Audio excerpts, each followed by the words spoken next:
Halo, Assalamualaikum warahmatullahi wabarakatuh, rekan-rekan sekalian. Terima kasih sudah datang kembali ke channel Gubuk Sains.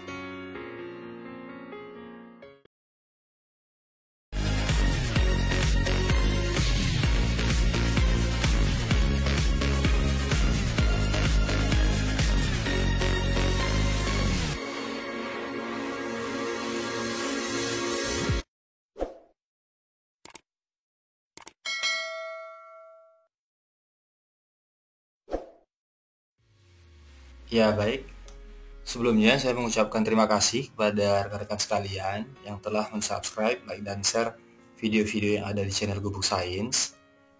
Mudah-mudahan ke depan channel Gubuk Sains bisa berkembang dan juga tetap di masa pandemi ini kita saling menjaga dan mematuhi protokol kesehatan agar dalam keseharian tetap sehat dan tetap beraktivitas seperti biasanya, meskipun sekarang banyak di antara kita bekerja dari rumah, jadi tetap ketat harus mematuhi protokol kesehatan. Nah, pada video kali ini kita akan mendiskusikan dan belajar seputar soal SKD bagian TWK, khususnya kategori bela negara, di mana informasi dari Kementerian 4RB yaitu sesuai Permen 4RB nomor 27 tahun 2001, bahwasanya soal-soal TWK itu ada beberapa kategori. Nah, salah satunya adalah seputar bela negara. Ini soal yang sangat berkembang saat ini dan teman-teman wajib untuk mempelajarinya karena ini sangat ada erat kaitannya dengan radikalisme, terorisme, kemudian kemampuan awal bela negara kita dalam menghadapi berbagai ancaman dan tantangan di masa depan, khususnya di Indonesia. Seperti itu. Oke, kita mulai saja ya. Nomor 1, berikut ini adalah unsur-unsur bela negara, kecuali A. Cinta tanah air, B. Kesadaran berbangsa dan bernegara, C. Yakin Pancasila sebagai ideologi negara, D. Melaksanakan ketertiban dunia, atau E. Memiliki kemampuan awal bela negara. Maka jawabannya adalah D. Pembahasannya, opsi D adalah bukan termasuk unsur bela negara. Ada 5 unsur-unsur bela negara, yaitu 1. Cinta tanah air, 2. Kesadaran berbangsa dan bernegara, 3. Yakin Pancasila sebagai ideologi negara, 4. Rela berkorban untuk bangsa dan negara, dan 5. Memiliki kemampuan awal bela negara. Nomor 2, di dalam Undang-Undang Dasar atau UUD 1945 terdapat pernyataan bahwa semua warga negara berhak dan wajib ikut serta dalam upaya pembelaan negara. Hal tersebut masuk ke dalam pasal A. Pasal 27 ayat 3, B. Pasal 28, C. Pasal 29 ayat 1, D. Pasal 30 ayat 1, atau E. Pasal 31 ayat 1. Maka jawabannya adalah A. Pada pembahasannya, yaitu opsi A adalah benar. Pada pasal 27 ayat 3 UUD 1945 berbunyi, semua warga negara berhak dan wajib ikut serta dalam upaya pembelaan negara. Selain itu, jawaban yang memiliki arti yang sama adalah pada pasal 30 ayat 1 yang berbunyi, tiap-tiap warga negara berhak dan wajib ikut serta dalam usaha pertahanan dan keamanan negara. Lanjut, nomor 3. Fungsi dan tujuan dalam bela negara adalah dua hal yang berbeda. Berikut ini yang tidak termasuk dalam bela negara adalah A. Mempertahankan kelangsungan hidup bangsa dan negara, B. Melestarikan budaya, C. Menjalankan nilai-nilai Pancasila dan Undang-Undang Dasar 1945, D. Berbuat yang terbaik bagi bangsa dan negara, atau E. Menjaga identitas dan integritas bangsa-bangsa lain.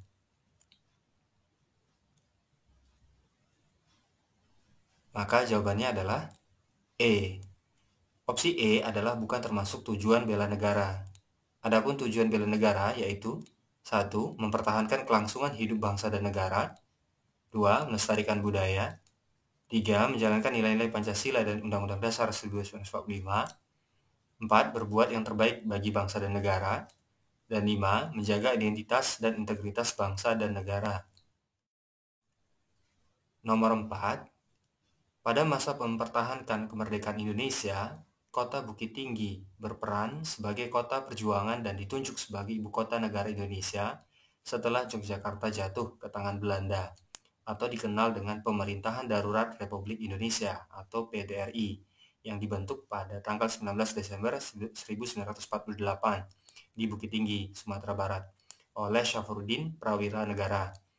Peristiwa itu kemudian ditetapkan sebagai A. Sejarah bangsa, B. Berakhirnya penjajahan Belanda, C. Hari Kebangkitan Nasional, D. Hari Bela Negara, atau E. Kemerdekaan Indonesia.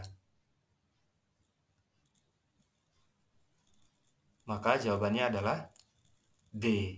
Pada pembahasannya, yaitu peringatan Hari Bela Negara adalah setiap tanggal 19 Desember yang dilatar belakangi oleh terbentuknya Pemerintahan Darurat Republik Indonesia atau PDRI oleh Syafruddin Prawira Negara berdasarkan keputusan Presiden Republik Indonesia tanggal 18 Desember 2006. Selanjutnya, nomor 5. Dalam website wantanas.go.id perihal bela negara, maka adanya kesadaran untuk selalu melestarikan kekayaan budaya, terutama kebudayaan daerah yang beraneka ragam, merupakan kegiatan yang dapat mencegah A. Diskriminasi antar daerah di Nusantara, B. Pengakuan dari negara lain yang menyebutkan kekayaan daerah Indonesia sebagai hasil kebudayaan asli mereka, C. Pengakuan yang tidak adil oleh masyarakat daerah karena merasa terpinggirkan, D. Perbedaan pendapat di antara masyarakat setempat, atau E. Campur tangan asing untuk mengintervensi daerah-daerah.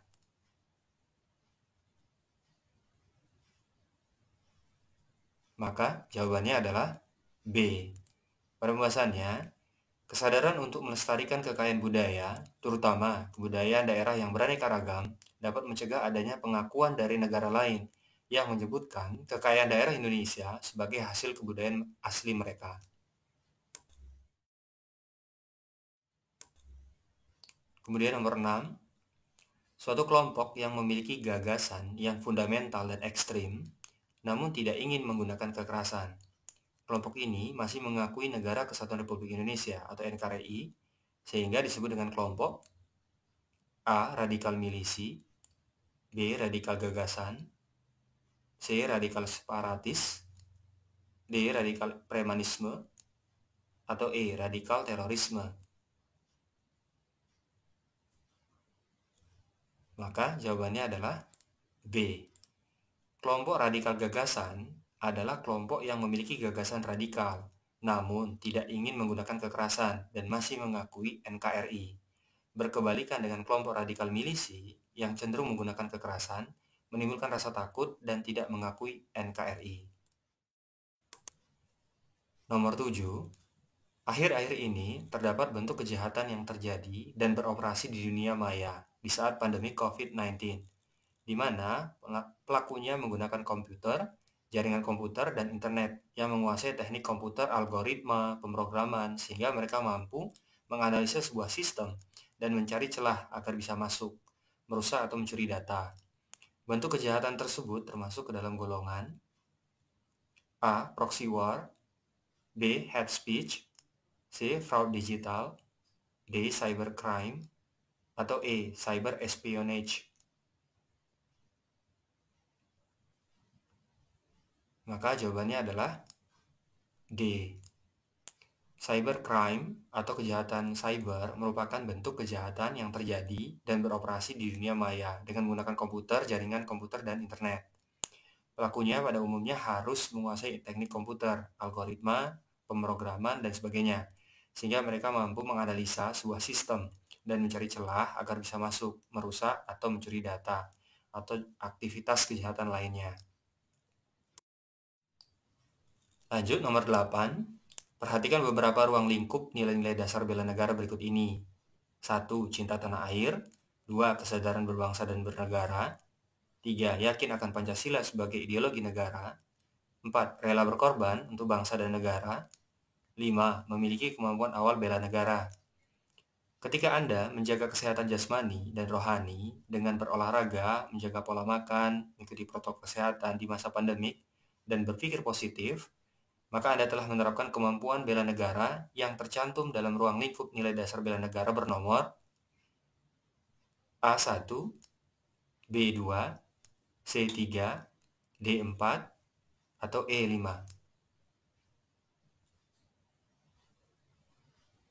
Maka jawabannya adalah E. Pembahasannya, seseorang yang memiliki kemampuan awal bela negara, maka ia harus memperhatikan kesehatan jasmani dan rohani, terlepas dari gangguan penyakit fisik. Maka, jika seseorang yang sering berolahraga, menjaga pola makan, mengikuti protokol kesehatan di masa pandemik, ya, dan selalu berpikir positif, adalah kegiatan berhubungan dengan kemampuan awal bela negara. Nomor 9, seorang CPNS atau P3K yang bertanggung jawab dan berorientasi pada kualitas merupakan gambaran implementasi sikap mental positif seorang ASN yang kompeten dengan kuat memegang teguh kode etik dalam menjalankan tugas jabatannya berdasarkan tuntutan unit kerja atau organisasinya. Hal ini merupakan wujud nyata ASN yang menunjukkan sikap perilaku A. Bela negara, B. Nasionalisme, C. Calvinisme, D. Radikalisme, atau E. Primordialisme. Maka jawabannya adalah A. Pembahasannya, hal tersebut adalah penerapan perilaku bela negara pada lingkungan instansi atau organisasinya, di mana seorang CPNS atau P3K selalu berkomitmen dalam memegang teguh kode etik dalam menjalankan tugas jabatannya.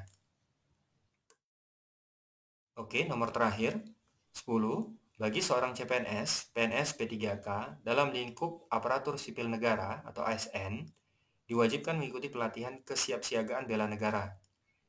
Ada beberapa hal yang perlu diantaranya seperti berikut ini, kecuali A. Tanggap terkait dengan kejadian-kejadian permasalahan yang dihadapi bangsa negara Indonesia. B. Menghindari pergaulan di lingkungan masyarakat. C. Tidak mudah terprovokasi. D. Tidak mudah percaya dengan berita yang belum benar asal-usulnya. Atau E. Tidak terpengaruh dengan penyalahgunaan obat-obatan terlarang.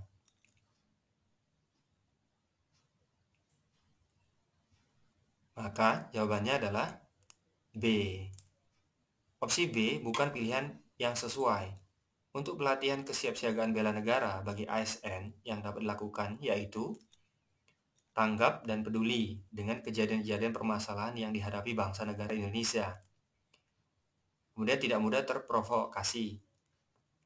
Tidak mudah percaya dengan berita yang belum jelas asal-usulnya.